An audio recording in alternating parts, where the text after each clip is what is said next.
2015 Camaro going ahead, and we're going to be putting long tube headers on it. It'll be Kooks off-road pipes, and also X pipe on it.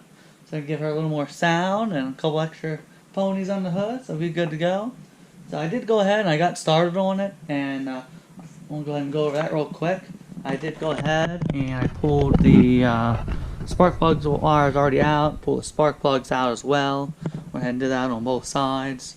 Probably go off this side, you can see a little bit better. But here you can see there's all the spark plugs already out, wires, and I went ahead and pulled out pretty much all the bolts. I have 2 bolts in it right now, just kind of like holding it into place.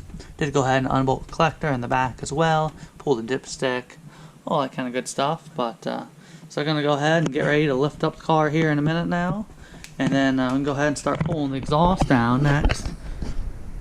Yeah, so once we get done that, then we'll start pulling the headers off and all everything, and we'll get going and to be able to switch out of the pipes. So without further ado, let's get to it.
Ooh-wee, does she sound better now?